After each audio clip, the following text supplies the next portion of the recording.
You can access the entire episode now on our website, forbiddenknowledge.news, Rokfin, Rumble, and all podcast platforms. I truly believe that it's all connected. It's all for a greater purpose. There seems to be this prophetic playbook, and I want to get your insights into this. I've talked about this a couple of times. In about 9th grade, they were showing a video. I went to a Christian school, and they were showing a very low-budget video that was probably just produced for certain Christian schools that portrayed what it would be like during the apocalypse. And they had everything from wars, pandemics, and then a fake alien invasion, Blue Beam style, that would then ensure the global New World Order to be able to take over everything. And this was like 1992, 1993. I don't remember exactly. It's in the 90s, mid-90s. And I used to think it was the most hilarious video ever. Me and my friends would laugh at it. But looking back, it foretold basically everything that we're seeing now. And look at Hollywood, like you were just saying, Hollywood and the media, the programming we've been receiving, they have been essentially right about everything, but it's been portrayed in such a fantastical way, in such a way that we won't believe it because we're supposed to believe that it's fantasy based on everything that has unfolded so far. But now it's like we've just been being prepared for something. And this is across the board with the events we're seeing, from pandemics to global wars to psychological operations, and now it seems extraterrestrials has a tie in there, and it's never exactly what they've shown us in the media, but it's on a grander scale, it is, if you know what I mean. I love that you said this. I also want to point out that you said they were right. Maybe. They were right is one option to take, and we're going to do that one too. They were good at getting us to create is another way of looking at that exact same thing with the opposite energy. So another way to look at that is this predictive programming element. Maybe it is sort of this revelation of the method. They have to tell you what they're doing, but also maybe it's a predictive programming to where they've told you what to create because you're the one creating it. So if you're bombarding yourself with these cataclysmic times, you're watching movies like all throughout the 90s, like we did, like about Asteroid and all these awesome cataclysmic movies, and now we seem to be seeing those things. Maybe it's just a really long, drawn-out way of getting us to collectively create this.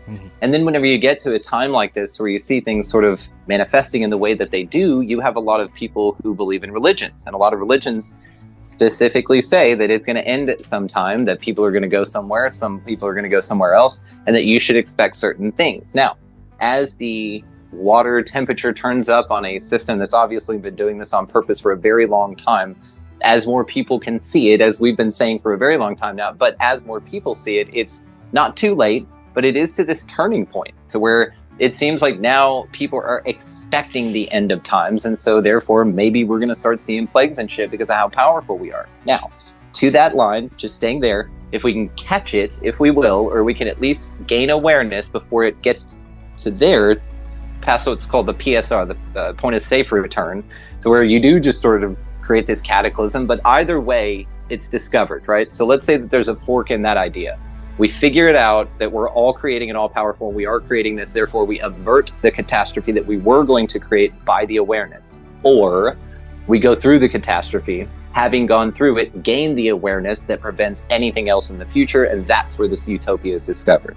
Another way to say it, back to what you were saying, is they were right, meaning maybe they have some sort of control over this. That's where you look into things like Project Looking Glass and stuff like that, with this chronovisor idea that these time travelers are all running around everywhere doing whatever, but there's advanced knowledge of at least predictable timelines, or probable timelines, as they say. So with some degree of certainty, they can say things like, you don't need to buy volcano insurance in Antarctica, right? So there's sort of like some certainty as far as the level of timeline, and so they can steer the narrative, or at least maybe predict something, or give you some advanced knowledge. Now, that then leans on the idea that either they have to, or that they desire to let you know what's going on in a certain way, which I don't know if there's some karmic bound to do so, then they're great at symbolism and hiding it, but also it's this illumination process that either way is taking place.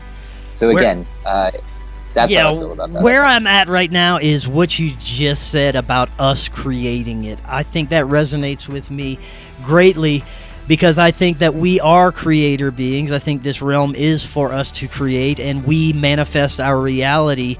This is our realm that we are perpetually creating, and it's based on our previous experiences and the input we receive on a daily basis.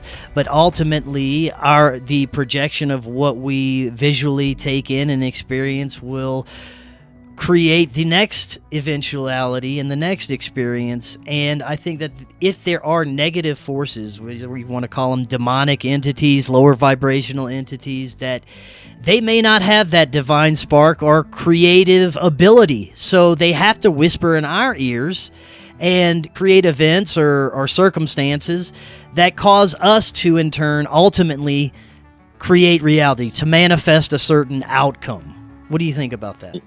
Nailed it. You absolutely nailed it. I think of that movie Constantine with Gavin Rosdale's character, whenever he can just whisper into the guy's ear and the guy goes into the store and drinks himself to death, right? Yeah. And so it's this idea that you can be influenced, but this is where your constitution comes in. This is where your discernment comes in. You know, which person do you trust? Like, how do you navigate that? What do you look for in a partner? All of these things are what are so incredibly important for you to know about yourself, but it's so that on a micro independent level you don't get bamboozled on these larger levels that we're encountering now.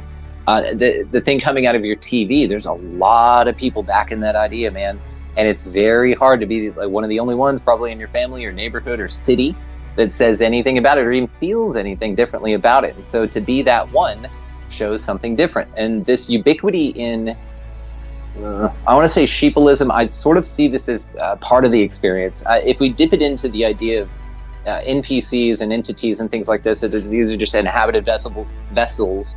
Folks like you and I are probably part of this group of paintballers, let's say, that rented the place for the weekend. Yeah. And there's maybe, let's say, 144,000 of us just for shits and gigs. Yeah. Let's say we come into this realm, we incarnate a few times within this system, and there is a system here where other than 144,000 souls or entities, all the other people are background people or part of the matrix.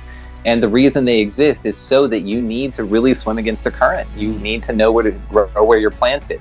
And that's not given to you, again, in this place, whatever this place is. I wish I could know Kung Fu now, but we don't do that here.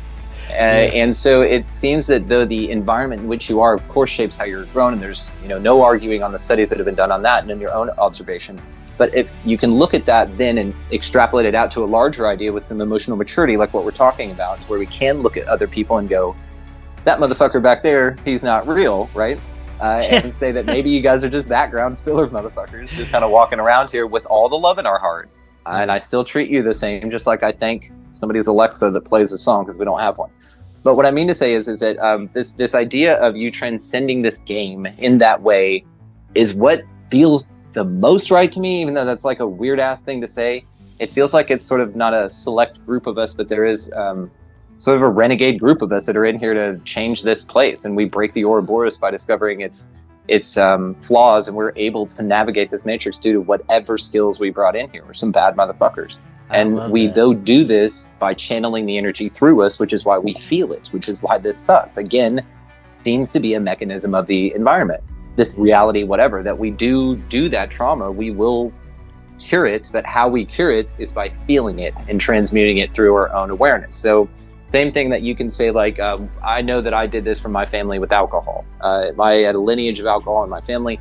I stopped over 2 years ago. I don't even remember the day, just stopped. Since then, everything has changed. A lot of things have changed, but I had an Akashic record reading where an ancestor came to me that I didn't know. And she said, there's a man here, he looks like this. He said, thank you. He's got tears in his eyes. You healed the whole family line. So whether that's true or not, I feel different. So if that's the case, and then you can reinterpret your experience here, then what you were physically doing is changing this place from the inside out, because you can in shit and out beauty.